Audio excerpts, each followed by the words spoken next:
Oh, ano ngayon ang napapala nyo sa palagi nyong paninira ng mga Duterte? Gusto nyong ipa-impeach si Inday Sara?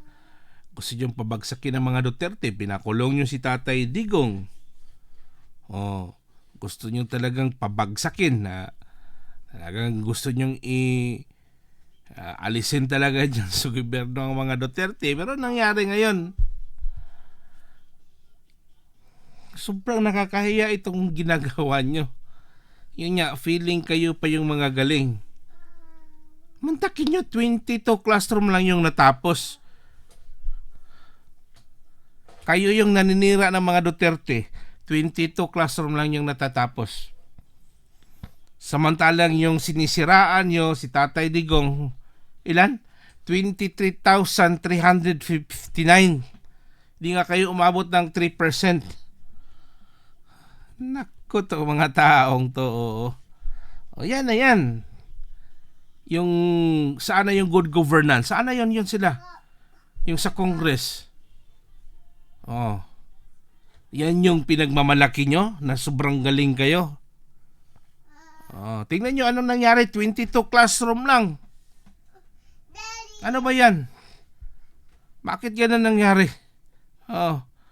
Yan kasi yung sobrang hindi nyo kayang i-take down ang mga taong matino. Gusto nyong siraan. Panoorin natin itong opinion ni PH Update. Ganyan pa rin itong si Sir J. Ito, pakinggan natin ang kanyang naging guesting dyan sa Pulso ng Bayan. Good! Alam mo, I do not doubt yung mga panawagan kasi seryoso sila eh. Akala nila seryoso rin yung gobyerno dyan sa pag-iimbestiga. Kaya nila sinasabi, ito dapat. Ang problema, hindi ko natatanggalin yung classroom na yan ha kasi ano ho yan eh. Ika nga yaan ho ang sukdulan ng kakurakutan at kapagiging inutil ng administrasyon ni Marcos Jr. Yung paglaban sa peace and order, talagang linabanan nila yung peace and order. Ang gulo ngayon. Nanalo yung kasamaan eh. Linabanan. hindi seryoso yung gobyerno eh. Oh, yeah. Hindi seryoso. Sabi ko nga sarsuela lahat to eh. But, may magagawa ba? Ayaw lang gamitin yung wag daw natin gamitin yung salitang muro-muro. Sarsuela. Ibig sabihin doon, pinaglalaruan lang nila tayo. Na lang, yan. Yung bulagaan. Ano, Jay? Bulagaan niya, di ba? Business community, malaki. Halimbawa, maglabas ng statement si, anong pangalan to? Si Ramon Ang. Maglabas ng statement si Enrique Razon, si Sabino Aboitis, si Fernando Sobel de Ayala. Yung mga lige, or even the Chinese community, Chinese businessman, magsabi lang sila,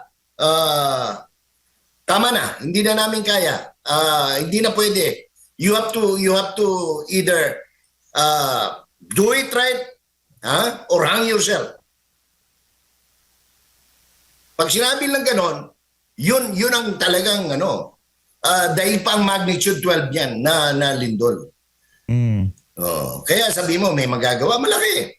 Kasi sila ang haligi. Pag sinabi ng negosyo, whether it's Makati Business Club, it is Philippine Chamber of Commerce and Industry, ang dapat talaga, sabi nila, tapangan nila, di ba? Bigyan nila ng anong tawag nito?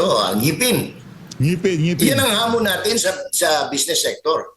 Kayo ang dapat maglagay ng ngipin sa sarili nyo. Kasi para sa mga business sector dyan ha. Kasi hurin nila yan eh. Ginagamit nilang barometer yung edukasyon kasi yung workforce ay nanggagaling dyan eh. Ito ang regalo sa inyo ng administrasyon ni Marcos Jr.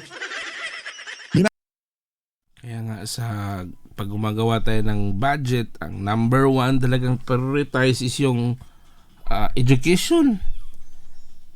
Kasi yun yung magdadala na para uunlad yung bansa natin. Yun yung magtuturo sa atin. Ang pag-asa ng ating bayan is yung mga kabataan, kaya pinagpaaral. Kaya nga, nilagdaan nga ni Tatay Digong yung sobrang tagal ng nakahang yung libreng bayad sa kolehiyo. Libreng kolehiyo. Sino nga bang nagpatupad doon? Si Tatay Digong lang. Tapos ngayon naangkin ninyo kay Bambam daw. Oo, totoo yun si Kang Bam yung author nun.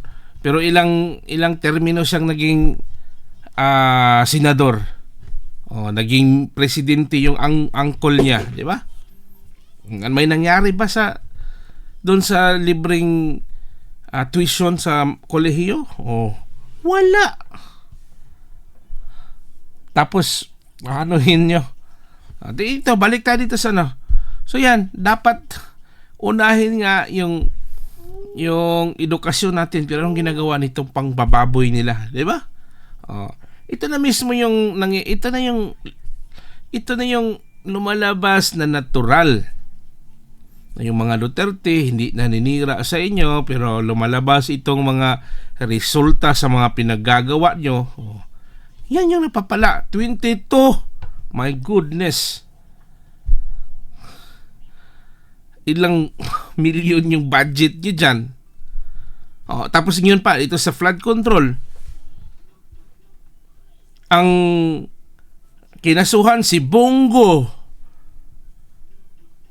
Ano bang mga klaseng utak to? Si Chavit Singson, si Chis Escudero, si Estrada. Pero si Romualdez at si Zaldico, hindi nyo nga pinatawag dyan sa Blue Ribbon Committee. Hindi nyo nga ginipit. Wala, parang hinayaan nyo lang itong mga tambalos-los na to. Yan na yung nangyayari sa ating bansa ngayon. Yun yung sinasabi ko na pag yung isang leader ay hindi talaga nakatalaga dyan, nilagay ng peno na magiging leader, pero gustong maging leader kasi yung gustong hangarin nila as yung pera lang. Na wala namang kabusugan sa pera, ilang bilyon na yung nanakaw, nawala, ganun pa rin. Diba? So yun yung dismaya talaga. Ano ba yun? Tapos sila lang, alam nyo, ang yung administration, sila lang din yung nagpupuri sa sarili nila. Mga kapulisan, peace and order daw. Ganda, mas marami daw epektibo daw ang pagsugpo sa droga. Wala kang makitang kahit isang taong nagsabi dyan na narehab, nagpasalamat. Diba? Yan totoo. Minsan ang gagaling nitong, kasi ang advantage kasi pag nandyan kayo sa administrasyon, pag ano yung sinasabi nyo, pinapaniwalaan ka agad na wala namang basihan. Diba? Yun yung totoo. Kaya tinitake for advantage nyo. Pero itong mga nangyayari, mga resulta, yan yung nagpapatunay sa mga balak nyo at gusto nyong gawin, yung paninira nyo sa mga Duterte. Yun yung sitwasyon sa ating bansa ngayon. Wala.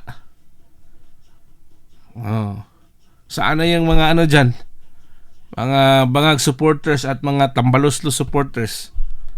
Pasok!